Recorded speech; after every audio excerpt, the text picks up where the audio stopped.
Hi, good afternoon, everyone. This is Katie Cook with Adirondack Health Institute. Thank you for joining the September Telehealth Learning Collaborative. We haven't gotten together as a group since mid-July, so lots to discuss today. Hopefully you all received the agenda that I sent out last week. Also on the line with me today is, of course, Robert Hunt from Fort Drum, and our speaker today, who you should hopefully be able to see their presentation and his webcam, Ron Emerson. He is the Global Director of Strategic and Partner Development for AMD Global Telemedicine. For anybody who may be new to the Telehealth Learning Collaborative, we meet every other month. This is a call/webinar that is put on by the North Country Telehealth Partnership, which is a joint effort of Fort Drum Regional Health Planning Organization and Adirondack Health Institute. Together, we cover an 11-county North Country region to help any and all partners help, whether they be health systems, hospitals, FQHCs, schools, jails, you name it. We help them walk through that path of telemedicine implementation. And this call is a way for everyone to come together and hear from speakers who can provide best practices, regulatory updates, where the industry is headed, as well as hear from folks at the state level, which usually consists of someone from the Department of Health, the Office of Mental Health, and the Office of Alcoholism and Substance Abuse Services. So we'll get to them later on in the call. For now, I'm going to turn it over to Ron, who is going to give a presentation on telehealth and closing the gap in rural healthcare. Ron, take it away. All right. Thank you very much. I'm Katie, and I'd like to thank everyone else for joining the call and taking time out of your busy schedule. So just a little background on where I come from. I come from where a lot of you folks do. I started out, I have my bachelor's degree in nursing, and I did a few years in the hospital, and then I actually started out as a site coordinator for the Maine Telehealth Network, which is where I'm located now. So I live in the state of Maine. And over about a 6-year period, I worked my way up to executive director, and then from there, I went and worked for a large corporation where I was able to go to 46 countries in about 5 years doing telemedicine, but also focusing a lot on telemedicine in the U.S. I was on the board of the American Telemedicine Association, and I was on the policy committee. So we're going to talk about something I have a lot of passion for because I've been on both sides of it, and now I'm happily with AMD Global Telemedicine. But we're going to focus on some specific areas in general. So that's my background. That's where I come from. So any questions at the end can be from a U.S. perspective, a global perspective, technology, or, of course, a lot of what we're going to talk about are the business drivers and the regulatory and policy around telehealth. So first of all, I think, to really give a good overview of the way that I see telehealth, of course, and all of us is to look at where we come from in healthcare. There was a really interesting report that McKinsey put out that showed that, healthcare is vulnerable to disruption in markets, like other sectors. And what it showed is from 1960 to 2010, the cost of healthcare in the United States actually increased 5 times of what gross domestic product is, okay? But what I found really interesting when I read this we know that without reform and without changing the way that we do business in healthcare, things kind of continue the same, and we're susceptible to those, and even more so than a lot of other industries. But what was interesting in that same report, it shows that during that exact same time, healthcare actually decreased by 0.8% in productivity from 1997 to 2007, almost at the exact same time. But we actually increased 3% of growth in employment. So 3 more people working in healthcare. Our productivity. Now, that doesn't mean, of course, that we didn't have huge advancements in the healthcare industry. Of course we did. It doesn't mean that, from a clinical perspective, we couldn't treat better and have better clinical outcomes in some areas. But what it meant is that we basically, if you read the report, that we did basically provided healthcare the same way. We waited until people basically need care or they get sick, and then they basically come in, and then we basically try to fix things and try to get it better, and then they lose contact and they go out, and then we don't talk to them again, and we don't really do anything with them for wellness or change or try to touch them where they're located to change healthcare outcomes. And then along came the Accountable Care Act, right? And we started with Medicare with the unnecessary readmits, and now, as we're all familiar, in October, skilled nursing facilities are going to be held to some accountable care standards. So we're moving away, when you look at the Accountable Care Act and in general, when you look at ACOs and payer providers and, we're starting to, on a global perspective even more, we're looking at how we're moving away from just pure fee-for-service models to population-based health, right? It's not just about the doctor and the clinician seeing the patient when they're actually sick. It's about how we as a care team can reach out and we can touch people regardless of where they're located so that we can provide wellness and prevention, that we can educate patients to change behavior so we don't have those outcomes in the future, those bad outcomes in the future. It's about how we can better coordinate between healthcare teams so that we don't have duplication of unnecessary tests, and we can coordinate to find out what's best for the patient and the best care. And what's going to help with that is the more touch points that we have, regardless of location, is going to be critical, right? I was just in Los Angeles this last week, and I was presenting at a conference at the it was an offset of the World Health Congress, and it was all about the new advent of 5G, right? And how exciting that's going to be, especially like in our industry when you're looking at telehealth. And the big one that sticks out for me is like ambulances, when we all know that, there's that time window if you have an ischemic stroke or a hemorrhagic stroke, if you don't treat that within 3 hours from the onset of symptoms, or if you don't basically start clot bust or TPA, that the outcomes can be totally different. So, certain things are exciting. But when we look back a little bit for accountable care and that change, what's exciting to me is that as incentives change and reimbursement changes, we're going to have to, as healthcare organizations, we're going to have to change our delivery models too, right? And we're already starting to see some of that in the growth. And what's interesting is the statistic, I think, from the Department of Labor was, if you look at this is a little bit older data, but I looked at it recent and it hasn't changed much, is that if you're 25 to 54 years of age, with children, you spend about 77% of your time in two places. It's at work and it's at home, right? And if you really think about traditional care models, as we talk about just fee-for-service and we try to fix things when they're broken, where are the two places that we traditionally haven't been able to reach people? It's at work and at home. So we're starting to see incentives change. And as incentives and reimbursement models change, healthcare organizations are going to have the incentive to use the different delivery models. And that's why virtual healthcare and telehealth is going to become so much more important. Okay. For some of you that are new to telemedicine, when I was on the board of the ATA, I've been doing this for 20-something years now.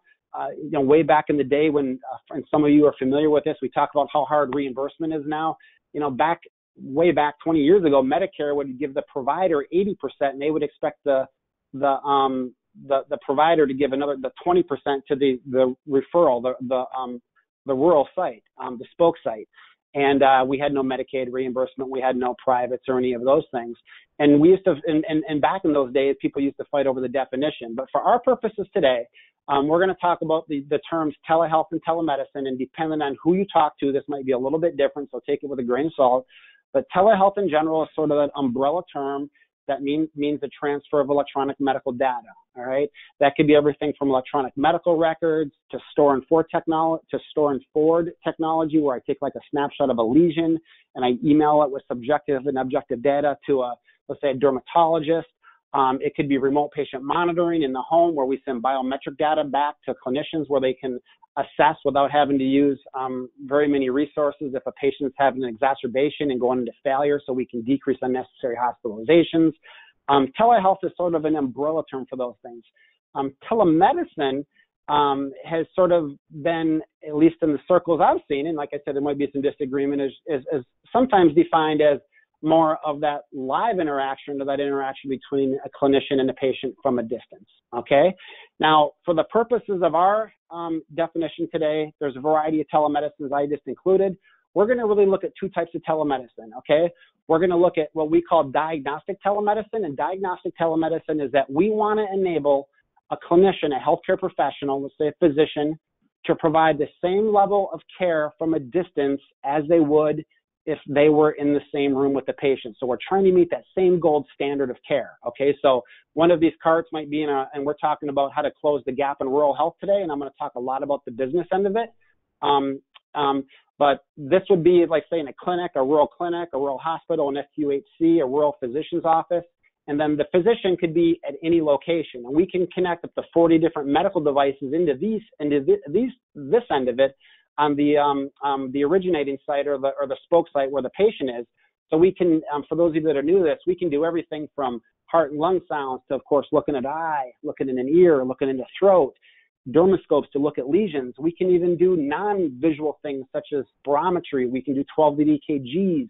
So, you can really do a lot with telemedicine now that we weren't able to do even 10 years ago as far as providing clinical efficacy and high-quality care from a distance. The other piece of telemedicine that we're going to talk about today is direct-to-consumer, and this is starting to grow. We're going to get a little more into this. This is basically where you have an app on your phone, right, and you can connect to a clinician, and this is all about intent. And there's some new, exciting new Medicare regulations that are hopefully going to get passed in mid-December that we're going to talk about, which will affect this piece of the market. But this is called direct-to-consumer, all right? So for the purposes of our session today, think of diagnostic telemedicine, a clinician providing from a distance what they would in person, trying to provide the same level of care as if they were in the same room. And then we're going to provide direct-to-consumer, where a clinician would be in a computer someplace, and they're connecting basically into a patient on whatever device they choose to use. All right, so we're all on the same sheet. There's a lot of different types of telemedicine, but for time, that's where we're going to focus at. So now, when we talk about telemedicine and telehealth, over the years, when I used to work with Maine Telehealth, we did some consulting with other states and governments. And then when I was with the big organization I used to work with, did some consultant advisory work with governments and organizations. And it was kind of interesting. I always thought, what am I always trying to prove? What are the three things that I get challenged on every time I go? And even now that I've been on the vendor side, what do I get challenged on along the way, right? And I kind of had this theme, and I'm thinking, the first thing is, I get challenged on patient satisfaction. And the question is do patients actually like telehealth? That's why I'm a nurse. I was a Marine. I was in the Marines first, a sniper, and then I went into and I was an anti-terrorist unit, and then I went into nursing because I wanted to help people. I wanted to do good things. So, and I think that's why a lot of us are here. So patient satisfaction, because we want to do what's right for the patient. And also there's the business side of it. We don't want to lose patients because they don't like the experience they're having, is very important. The next thing we need to look at, and that you'll be challenged at by somebody along the development of your program, is clinical efficacy. It's, can we provide quality care via telehealth or telemedicine? So can we provide quality care from a distance? Now we're going to talk more about each of these areas, but the main word I would use there is, what's your intent? What do you want to do? What are you trying to accomplish with that program? And that's why I wanted to show you the direct-to-consumer piece. So the intent there is going to be different in a lot of cases than what it is for what I showed you as diagnostic telemedicine with a cart. So we need to show those clinicians that they can provide quality care, because if they're licensed, what's good for the organization, we want to provide good medicine, of course, across the board. And the third one, now I'll talk more about this, but the top two, we've done I think you guys, evidently a lot of the folks on here are very savvy about telehealth, so I'm not going to dig too deep into some things. But I think we would all agree that, for the most part, I'll talk about some instances, but patients like telemedicine, clinical efficacy, you still get challenged on it, but it's not as much as you used to. I think we all see it as a viable means, and there's some data out there, and I'll talk about that. But the one thing that we're all struggling with and that we're all working through, and Katie talked about a little bit about regulatory policy, is the ROI, right? The business of telehealth and how can we use it. And what I see is we have to work with organizations, and we want to help patients, of course. We need to make sure that we have those two check boxes in place, that we know those things are in place and that patients like it and that we can provide good care. But the bottom line is there's a bottom line. So the ROI, and what they want to know is how can they increase revenue, how can they increase their revenue, or how they can decrease cost, right? Or the other piece of that is how they can meet basically new mandates. Okay, so if you can kind of lump that in one of those two. All right. So let's dig a little bit deeper into the patient satisfaction. So, even 20 years ago when I was at Maine Telehealth, and we were doing, we did a huge OAT grant. We got a huge OAT grant for skilled nursing facilities, right? And we were actually one of the ones that provided a lot of data to the Office for Advancement of Telemedicine that brought it to CMS and actually got skilled nursing facilities approved as originating sites for telemedicine. Even back then, 20 years ago, we had 350 sites around the state, and most studies show that patient satisfaction rates are above 90% when using telemedicine, okay? We don't have as much data on the direct-to-consumer piece yet, but let's talk diagnostic telemedicine, so which is the part that most places are reimbursing for, right? The example that we gave, because the originating site, the patient is located in the right place for reimbursement, which isn't in their home, okay? So patients like telemedicine. That's been proven time and time again if you look at studies. Clinician satisfaction, we need to make sure the clinicians are happy. And clinician satisfaction rates are a little bit lower, but if you look at the studies generally, all the studies I've looked at over the years, they're above 86 percentile. So, there's good physician satisfaction as well, all right? Now, all of those factors on both sides of this, the patient side and the clinician side, of course, as would be expected, we determine the satisfaction rates, what kind of technology are you using, what's the clinical presentation, what's the clinical situation that they're in. And, what I say about this, and I've said it for a long time, I even on the vendor side now is a saying is, let the application drive the technology. Okay. And I think that's something we mess up on a lot is let the application drive the technology. Figure out what you're going to do from a clinical perspective, and then put the appropriate technology in place to meet that need. If you do not need a Porsche, don't buy a Porsche. But if you don't need a Volkswagen, don't buy a Volkswagen where the clinician and the patient are going to have a bad experience. And now we're at the level with telehealth that we can actually integrate telemedicine solutions into workflow where we can replicate what clinicians do on a day-to-day basis, which is very important. And then the integration with HL7, you can put it all up in electronic health records and transfer documentation back and forth very easy. So there's a lot of different things we can do that we couldn't before. So patient satisfaction and clinician satisfaction is high. Let's talk about, the next piece of this, which is very important. I think this is where most organizations struggle with. So I meet, and it depends on my previous job. I would meet with 3 to 5 healthcare organizations a week for over 10 years. I've been here about a year now at AMD, so I don't meet with as many now in the last year because I'm a little bit different role, but this hasn't changed. The conversations I continue to have is, number one, why do healthcare organizations, why are they invested in telehealth? The first thing is they're figuring out how to meet new mandates and payment models. So we're moving away from fee-for-service, right? And we're moving sometimes more towards capitated rates where an organization gets a lump set of money or they're a payer provider and they know that there's a correlation between access to care and quality of care.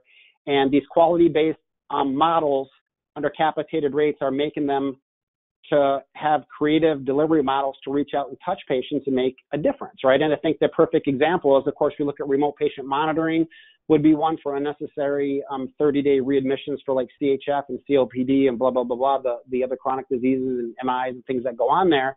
But also, even if they're not getting remote patient monitoring, they don't qualify. Someone's in the hospital for congestive heart failure. They get discharged, but they live 2 hours from the hospital.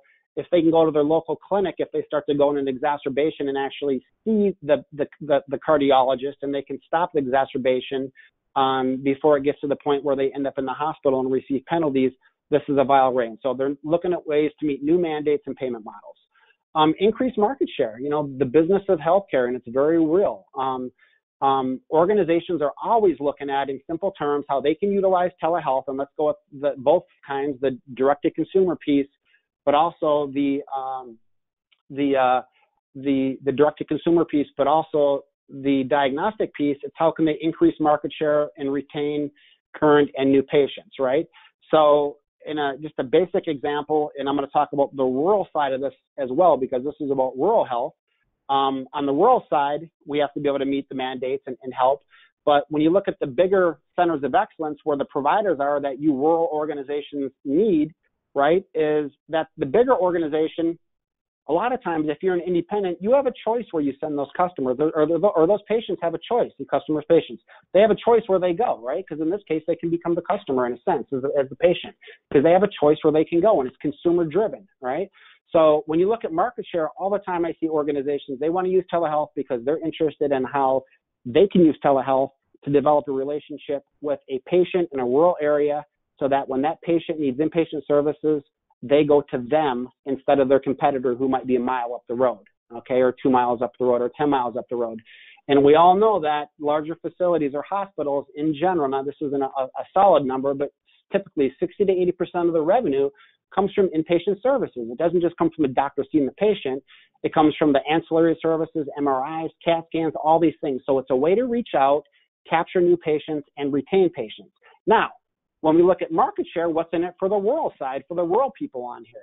How many times do all of us here, and how many times on the rural side do we say, we referred that patient and they just disappeared, we never saw them again, right? Because they went into the bigger center of excellence and with the specialists. So what they're interested from a rural perspective is how that they can basically keep that patient and how they can see a specialist, how they can use the local pharmacy, their pharmacy within the facility, how the primary care doctor can sometimes manage that patient through a consultative model. They can do the lab work, all the values, and they can generate more revenue for the rural facility instead of just automatically losing. And it's a win-win for the patients as well because they get quality care and they don't have to leave their local community. Okay, decreased cost. So like I talked about, meet new mandates, increase revenue through contacting and touching more patients to retain those patients or get new patients to come to them instead of competitors, and then decrease cost and increase efficiencies within a system. And, I think the best example that all of us can relate to, how many of you now are in a big hospital that or a larger facility that has doctors that are on staff and they're paying a doctor a certain dollar amount per hour, and that doctor drives 2.5 or 3 hours and they drive 2.5 or 3 hours, and then they do a clinic for 2 or 3 hours, and they drive 2.5 or 3 hours back, right? So that hospital is paying for that 8 or 9 hour day, and that clinician is seeing patients and actually billing for 2 hours of their time. So what we're seeing, and that's a very basic example, but we're seeing more and more of that, is they're using telehealth for that 3 or 4 hour clinic where they can do it more frequently, but they can generate revenue the rest of the day because they can see patients in their regular practice. Okay, so those are some of the business drivers. Meet new mandates and payment models that we all see coming. We're moving away from just fee-for-service to quality-based care. Telehealth can help that, and we'll talk more about that in a little bit with even the direct-to-consumer side. Increase market share. We want to retain our current patients, but we want to get new patients. Increase in touch points and increase in market share of patients. As it becomes more consumer-driven and easier for patients, and we want to decrease costs, increase efficiencies within our system, and I use the example with doctors driving, but there's a lot more than that, but based on time, that's where we'll stop. Clinical efficacy, okay, so we covered the first two, patient satisfaction, patients like it, doctors, they like it a lot, doctors like it, 88% or above on most studies. And then we talked about the ROI and the business side of it, and every organization is different. You have to look at each organization, how they're set up. Are they part of the same organization? Are they trying to reach out to, organizations that aren't affiliated with anyone? There's a lot of factors there, but we can talk more about that. But let's talk about clinical efficacy, the third thing that we usually get challenged on, right? And if you look at a lot of the data out there, there's a lot of comparison studies, right? One of the things we do have is a lot of comparison studies, but we don't have as many longitudinal studies, all right?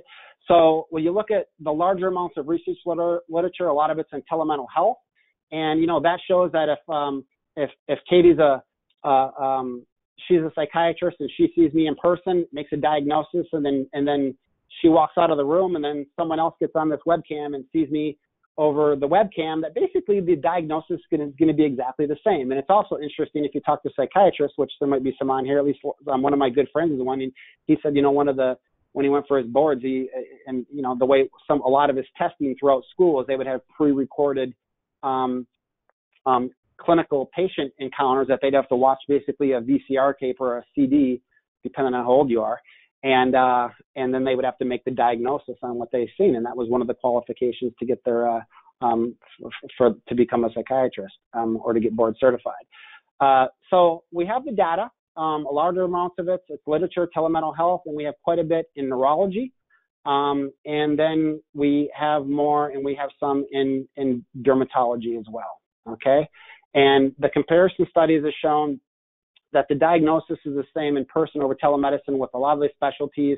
And then we have a couple other ones that are a little bit more in depth. There was one by the University of San Diego that showed, I think we're all familiar with stroke, that showed if a doctor provided care to an emergency room in the traditional fashion, which is where a vascular neurologist is out, they get a phone call, they look at usually they look at the CAT scan, and then the emergency room doctor relays the patient's behavior, and they try to relay certain things, the NIH stroke scale. And this study showed that they were right about 86%. They felt confident that they made the decision right about 86% of the time. But when the vascular neurologist actually could assess the patient over video and actually could use the NIH stroke scale, they felt like they were right 98% of the time. So we have some data out there that shows that where telemedicine can actually, from a clinical efficacy perspective, make a difference. But I think even more, honestly, the data's there in some areas it's not as much. But I think once you have an opportunity to see the way that some of the new technology and diagnostic capabilities, it takes a lot of the doubt out of clinicians' minds, because when they need something, they can get it, right? Which changes things. Let's go back to some of the, we talked about the ROI, but let's talk a little bit more about business drivers. I talked about increase in revenue and decrease in cost. Two examples are, there's not a lot of studies out there that actually show the increase in revenue part. It's just a common theme of when I talk to clinicians all the time and CEOs, sometimes they'll even call me after and say, hey, Ron, I want to do telehealth. I see the value in it. I know it's good for our patients, but I have to be able to at least, I have to break even or make money, right? So UC Davis did a study a little while back, and it wasn't a very big study, but you can see that they were basically able to increase their the patients transferred 143 pre-telemedicine to 285 post-telemedicine. So they did a small study to look at how telemedicine impacts the value of them actually capturing more patients and those people going to their facility instead of others. Revenue increased from $2.4 million to $4 million per year. So not a very big study, but they went from 2.4 to 4 million, and the professional billing revenue increased from 313 to 688. So that's one of the very few. I have a link on this. I'm happy to share this presentation after if you want to look at it. That's one of the bigger drivers of telehealth. Is how do we retain and how do we capture more patients? Decrease cost. I think another big one is Texas. They have this phenomenal program. It's throughout correction, which is a huge part of it. The University of Texas Medical Branch has a contract. Hey, Ron, this is Yeah. Katie. You're Katie. breaking up a little bit. Maybe just get closer to your phone. Sorry. Oh, I am. Sorry. Is that better? Yeah, thank you. Okay, sorry. So I don't know where you lost. Did you lose any of it, Katie, or do you want me just to keep going where I'm at? Was it that bad? No, it was just starting to get a little spotty. You can continue on. Okay. All right. Thank you. So the business drivers, I talked about UC Davis, increase in revenue from 143 to 285 post-telemedicine. So they increased the number of patients that went to them, 2.4 million to 4 million per year. And their billings increased from 313 to 688. If that was part of it that was scratched up, I apologize, because that's important. And then the decreased cost, a great example is Texas, University of Texas Medical Branch, which is actually located in Galveston, which is the island on the very southern part of Texas. We all know how big Texas is as a state. They have a contract with the Department of Corrections, but they also reach out to the private sector as well. And, so we might have people on here in rural areas that are near prisons and actually work with this. And part of it is from a decreased cost perspective is they were able to save $1 billion over the course of 10 years. And they did that by reduced hospitalizations, reduced hospitalizations, increased access, guards going out. But they also do that by decreased costs, by reduced hospitalizations, being able to make the mandates of capitated rates and more towards population health, and then just increasing efficiencies within the system. Now, on the rural side, what's important about this? The part is it works both ways. This is a two-way street about increasing revenue and market share, right? On the rural side, and we'll talk about that, is often if you're that organization that's out there and you can utilize telehealth, then as I said earlier, those patients can stay with you and you can manage them in your local community where the pharmacy goes to you, the lab values go to you. But the benefit for the larger facility, for those of you that are on here, is when that patient does need a referral, the relationship is established. So it's a way to help establish that relationship between the clinician and the patient and the organizations where it's a win-win for both. Okay, and one doesn't feel like they're always, losing patients, but when they do have to transfer for a higher level or inpatient care or ancillary, then some of those relationships are predetermined, and the telemedicine program helps dictate that. Okay, so that's some of the business drivers and examples from a perspective. Now, most common specialties. This is really interesting, and this is Ron Emerson's version of what's the most common, because we're seeing some changes. But I think if you look at most programs in general, I think we'd all agree that behavioral health, is one of the largest, and that's where we have some great comparison studies, data, as I talked about earlier. But we are seeing growth in other areas. We're seeing growth because of the advancement of telemedicine technology. As I said earlier, like you can connect 40 medical devices. So you can do like school-based health clinics now. We can do spirometry where it's easy. A kid blows in it and boom, it pops up. The results pop up on the doctor's screen pretty much instantly.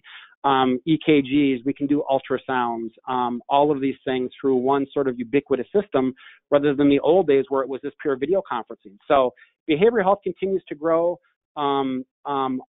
Emergency, of course, telestroke is another big one. That one's always been there and continues to grow, but we're seeing more like in women's health. And believe it or not, we're even seeing more in some of these very rural areas in primary care. Some in the U.S., but a lot of school-based health clinic type things. And then it goes on from there, kind of down. Cardiology is growing, ear, nose, and throat. And then, you can with ophthalmology, retinal ophthalmology scopes, we can provide a pretty high level. So it's across the board. But I would say the big ones continue to be, though, the leaders, but they're getting gained on is mental health and telestroke. Okay.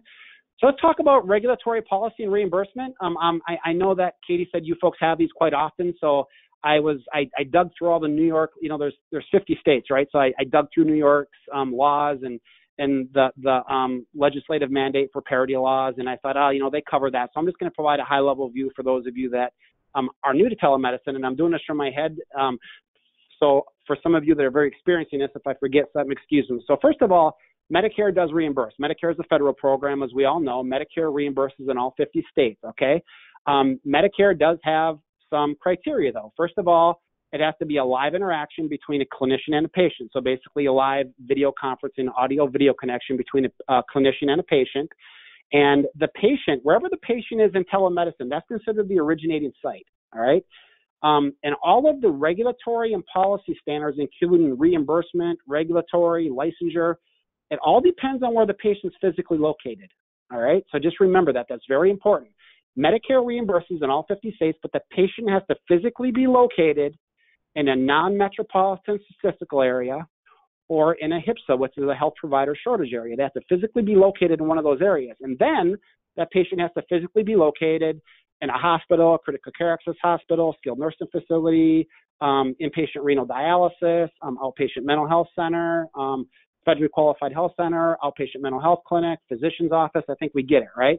So for a lot of you that are rural and the bigger, you can reach across both areas from the bigger to the smaller and get those services. Now, the one place you didn't hear me mention is the home, right? The home has to be a live interaction. The only place that doesn't hold true is in Alaska and Hawaii, and I don't think anyone on this call is from Alaska and Hawaii. They can actually do store and forward and get reimbursed from Medicare because of how rural it is, okay? Now, Medicaid. Now, there's two ways that you can get Medicaid to pay, or you can get Medicaid in privates in general to pay for telehealth. Make sure I said that right.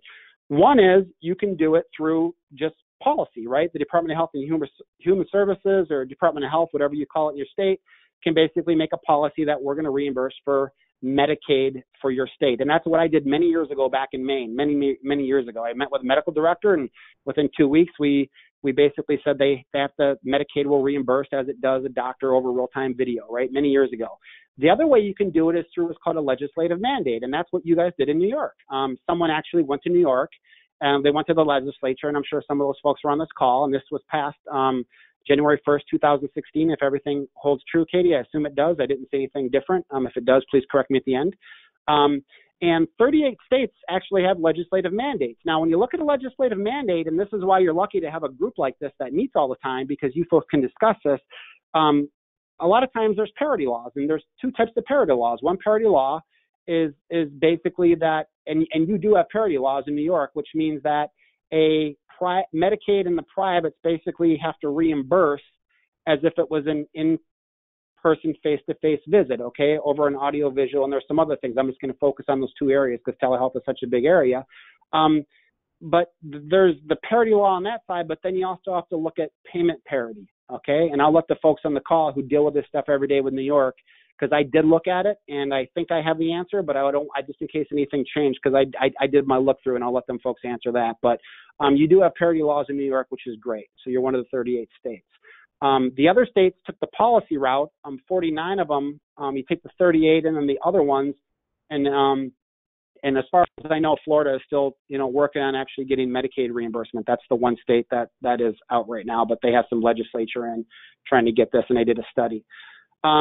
Some exciting things, though. Let's talk a little more in depth. So some of you might be familiar with this. Medicare just proposed a policy to cover 4 new services. But the one I'm really excited about, and it's a policy, so we'll know around mid-December of this year is when they release this, is that the policy is to cover basically where a primary care physician or a physician can call a patient. And if you look at the policy, though, they weren't very specific on if it had to be a video call or if it could just be a phone call, but we'll wait and find out. But they're deciding if they're going to pay $14 for that to happen.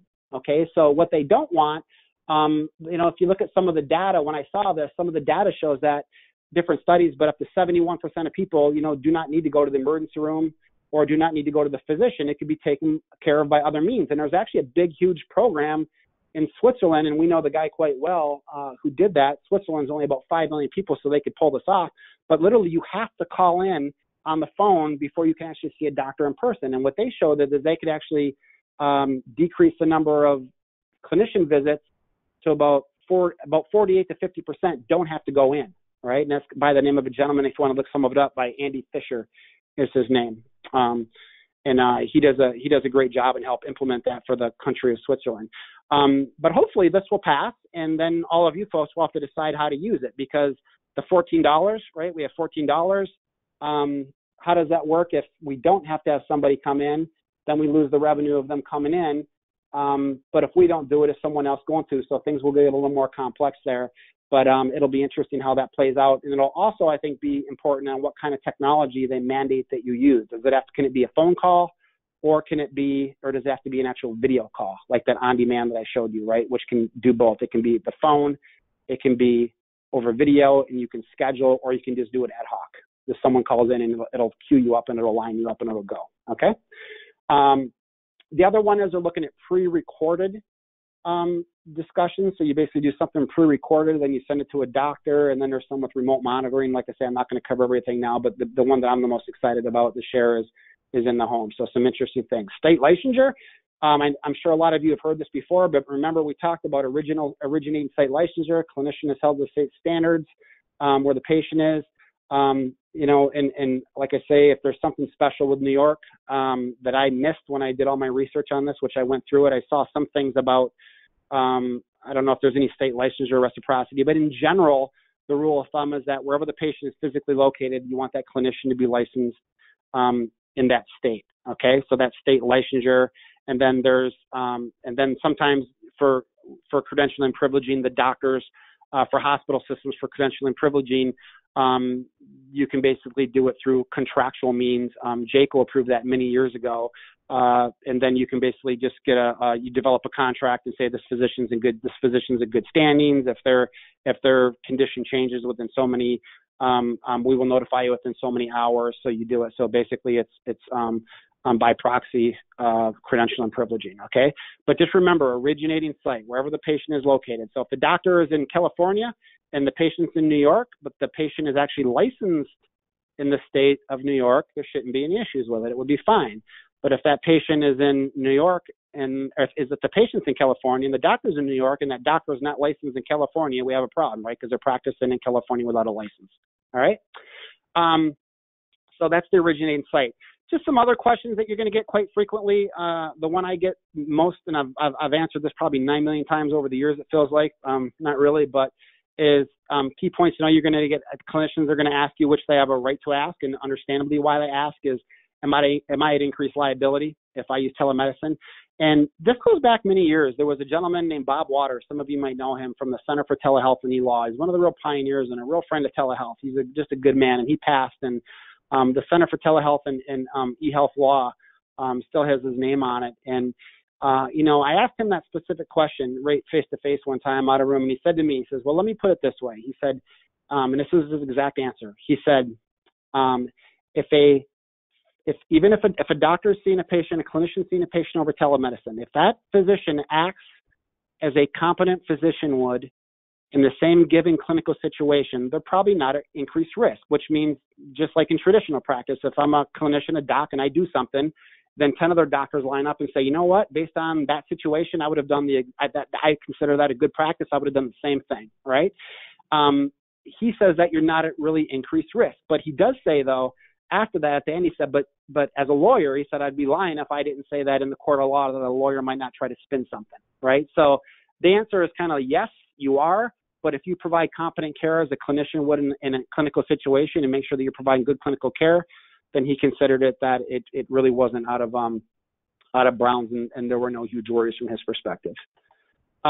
Care delivery and business models, and this is more for some of you folks. I get asked this question a lot, and I just want to, it's real basic, but we're talking about rural health and bigger providers here. So what do we see? Now, what's interesting, the business model. So if you're in a rural facility right now and you're joining that for rural health care, how do you initiate the relationship with the larger organization that has a specialist? And what I'm already hoping is that some of the things I've already talked about today, that both sides see the business value of telehealth besides, and the beautiful thing is the outcome of that is it's better for patients, right? Patients get what's best for them, but it also helps meet the business drivers of these organizations. So when you look at the business models, there are really a couple different ways you can go. So let's say there's a large hospital, they have a cardiologist, and then there's a rural FQHC or a rural critical care access hospital in a rural area. There's two ways that you can work together. One is that a lot of times the smaller facility on the rural end will actually, they will basically contract for the physician services. So they'll buy basically a block of the physician's time. They'll say, okay, cardiologist, you're worth this much an hour, and we'll have a clinic, or we'll just do it. You're worth this much an hour for your time. So they'll buy a block of their time. And of course, that's really good for the bigger center of excellence in the hospitals, because in their eyes, a lot of times they're the ones putting up the risk because they're going to have a cardiologist sitting there for 2 or 3 hours. And if the rural facility doesn't have patients lined up one after another, if they're doing it on a per patient fee for service basis, then they're going to lose money. So you do see a lot of that arrangement happens. Now, in that arrangement, how does the rural facility get its money back? That's where you would bill for the telemedicine services and do the billing on your end, and you would try to recoup as much of that money back as you can. And then the other revenue from the things I talked about earlier, the labs, the pharmacy, all those other things in-house that you could do that you would lose maybe if that patient was going to see the cardiologist in the bigger system, okay? I started going down one road and I switched thoughts, but like with Medicare, we talked about the patient has to be in a certain location. They have to be in a certain building. They have to be seen by certain clinicians, like a physician, a mid-level nurse practitioner, PA, LCSW, psychologist. You get the idea, right? When you're doing Medicare, you just use like a point of service, a POS code. And some states you have to look at your own Medicaid services, but sometimes it's a G2 modifier, whatever it might be. But the rural site for Medicare, so for those of you that are in the rural areas, you can use a Q code and you can get basically a $23 per visit facility fee. Okay, so it's not a lot of money, but you're using your nurse's time to present the patient and bringing the patient there. So this is Medicare only, and like I say, if there's any Medicaid things for your state particularly or the privates, we can talk about that. But that actually helps. That actually helps as well. So contracted rates. Switching gears. Contracted rates. So you buy the physician's time, and then you basically do the billing on your end in the rural area, and then the ancillary services, and you make up as much money as you can back on that side. And then the other one is, we actually have some pretty snazzy and fairly sophisticated scheduling technology now, where you can basically just integrate the physician or the patient into the physician's actual schedule. So the doctor goes in one room, sees a patient, they see a patient live in the next room, they see a patient live in the next room, they go to the next room, they're on a screen like I am now, they're seeing a patient in the rural area, they go to the next room, and they just bill for their own services because then they're not jeopardizing or putting at risk large chunks of their time. Okay, that's a different model. The other question that I get asked quite frequently is the care delivery. There's two ways you can do it. As I said, is you can do it basically a lot of you do it now. You have a clinician come out and you buy a block of their time, or they come out and they provide a block of their time. or you just fit it into the actual clinician schedule on its own. Okay, so those are the two specific models that we use. And that actually concludes my presentation. And I'm about 15 minutes early. So Katie, you can take it from there.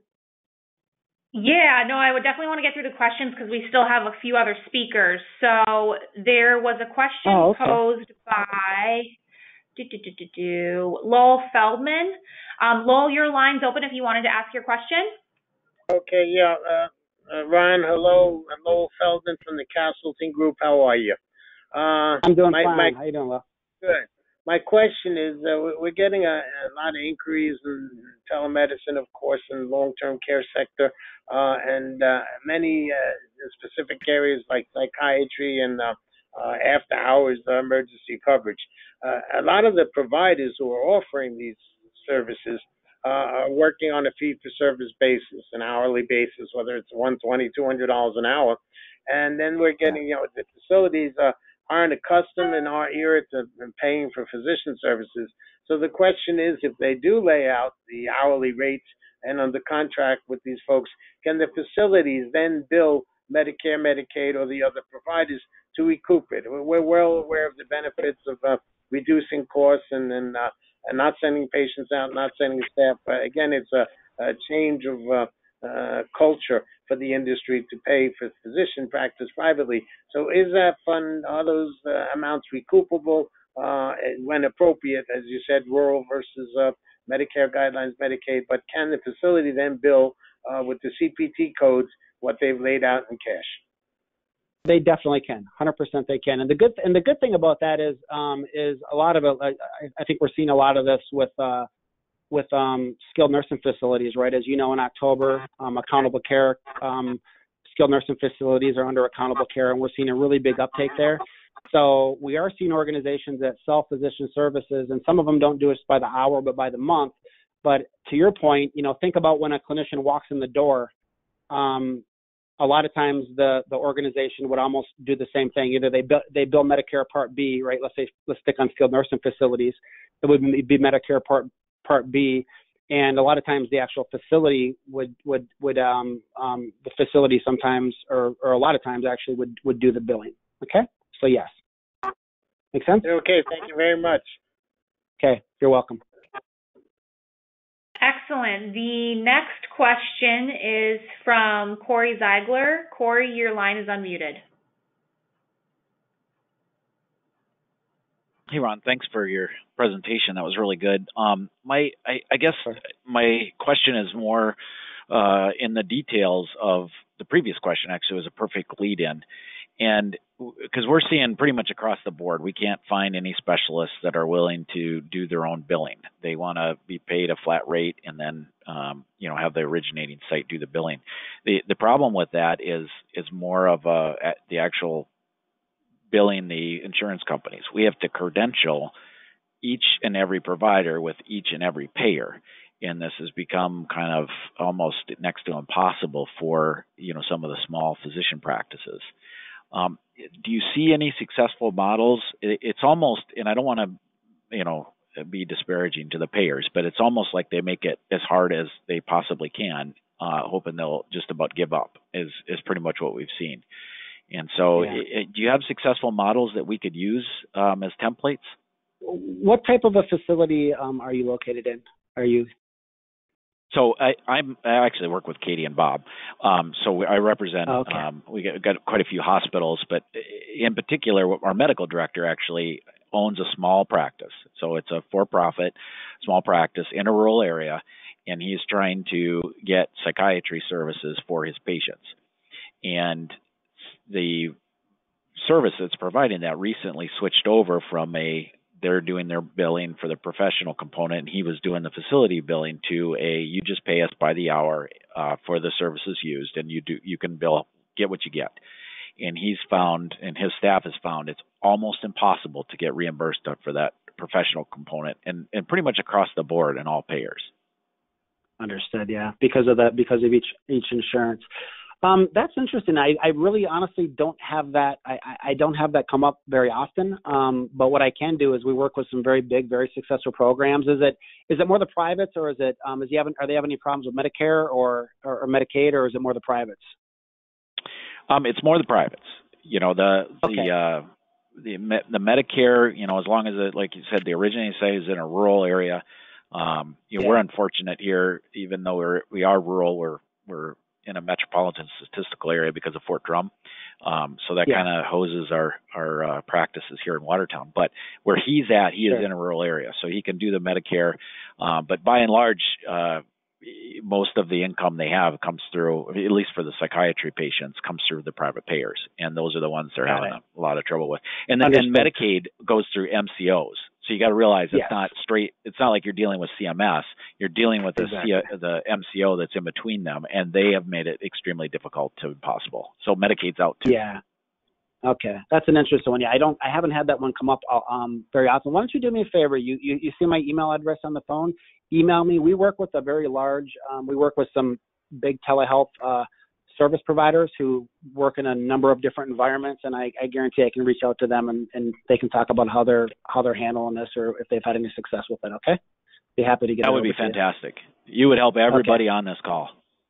Okay, I appreciate that. I'll definitely reach out and we'll see what other folks are doing. And if you could, in your email, just write a little short paragraph. I know exactly what you're talking about, but I want to make sure I relay it perfect over to the other to the medical director of the other organization. Okay. Will do. Okay, appreciate it. Thank you. Excellent. And there doesn't appear to be any other questions for you, Ron, so I'm going to move on through the agenda. Thank you so much for that presentation. That was a lot of good information. I think most importantly for me, how to have the ROI conversation is really important because that is a conversation that just the other day, Corey, Bob, and I were talking about is a difficult one to have because you're not always going to generate immediate revenue, and it's usually realized more than 6 months down the line. So getting the right leadership in organizations that we work to realize that has not always been easy. So thank you for touching on that. You're welcome. If I can help in any other way, let me know. Okay. And thank you, folks, for your time. Have a great day. Thank you. So moving on in our agenda, I wanted to just get a brief update from our folks at the varying state agencies. So first and foremost is, of course, the Department of Health. Megan is on the line. So Megan, I'm going to unmute your line. If you have any updates for us, specifically regarding the new Medicaid guidance that is set to come out at some point later this year. Hi, everyone. Yes, this is Megan Procorum with the Department of Health, Office of Primary Care and Health Systems Management. And as Ron mentioned, we have parity law in New York State, and that was amended this legislative session. Public health law was amended to expand the definition of originating site so that the Medicaid patient, can be anywhere in New York State, including their residence and any other temporary location outside of New York State. And then our eligible list of telehealth providers at the distant hub site was expanded as well to include certified alcohol and substance abuse counselors, CASACs, and then early intervention program providers and service coordinators. Remote patient monitoring definition was also expanded to encompass any and all communication that is triggered from a patient transmitting data to a telehealth provider. And as Katie mentioned, we are expecting the Telehealth Medicaid update to be released as its own special edition by the end of this month. They have been working very hard to finalize and clarify policy and as well as the billing instructions. So a lot of what Ron was talking about in terms of the different scenarios of providers submitting claims directly versus billing at the originating site will all be included. As a little preview, things will mirror Medicare as closely as possible in terms of the codes to be used. And Right. So that's basically it. We do anticipate that coming out. I'll make sure to send it out to Katie as soon as it's published. And our Office of Health Insurance Programs is planning to host a webinar once it is released so that folks can join that to have an overview of the new policy and guidance. Thank you, Megan. Are there any limitations on the provider's location in this upcoming guidance? No, they just have to be licensed in New York, and they have to, be a Medicaid provider. So the guidance will really speak to Medicaid fee for service. As far as I know, there was an intention to have some specific policy guidance around Medicaid managed care as well. So we'll see that when it's released. Okay. And currently, with the changes to the originating site allowing a patient's home, can organizations start billing for that, or do we need that guidance first? The guidance first, because they'll have the effective date. Yeah. Okay. And this question does come up quite a bit, and I think you said that there will be guidance on this in the last Learning Collaborative, but will this new guidance have specific information related to FQHCs? Yes, it will. There'll be a section for FQHCs. And the last question I just saw come through, there has been a growth of the use of medical marijuana in New York State. There are telehealth providers there for the initial visit. Does the patient... Actually, this question doesn't make a lot of sense. Lol, I'm going to unmute your line so you can ask your question appropriately, and I don't butcher it for you. Okay, thank you. Yeah, I was typing quick. I didn't know how long it would be, but in fact, the use of medical marijuana is growing in New York. In fact, there's some programs coming on about usage in nursing homes for things like neuropathy. The questions that some of the practitioners are having, there's a lot of practitioners out there doing their follow-up visits and recertifications in the medical marijuana arena with telehealth, but they're asking questions, can the initial physician, of course the qualified medical marijuana physicians who've gone through the training, can the initial visit of the resident also be via telehealth, or is there a requirement that the first visit must be live? This speaks to a larger requirements regarding prescription of controlled substances and the requirement for like an in-person exam before that prescription can happen during telehealth. And we're actually looking at, we're talking to, actively working with OMH and OASIS and our Bureau of Narcotics Enforcement and our legal team to look into questions such as that, because things are really rapidly moving on the federal level. So we're actively looking into those types of questions. Okay. Excellent. Thank you, Megan. Mm-hmm. There aren't any other questions that have come through, so thank you for your update. I do appreciate it. And then next on the list is Amy Smith. Amy, if you have any updates from OMH, your line is unmuted. Okay, thanks, Katie. We do have some updates. We have our draft regulations that we're planning to bring before the Behavioral Health Services Committee next week on the 26th. And we're looking to expand the practitioner types that are allowed to offer the services through telehealth. So we'll be including social workers, licensed mental health counselors, and psychologists. We're also looking to expand where the hub practitioner can sit. So for psychiatrists and psychiatric nurse practitioners, they can be sitting in their home. They can also be sitting outside of New York State to provide services. And for the expanded practitioner types that we're adding, that will be just limited to New York State to start, but it will include a home office if appropriate.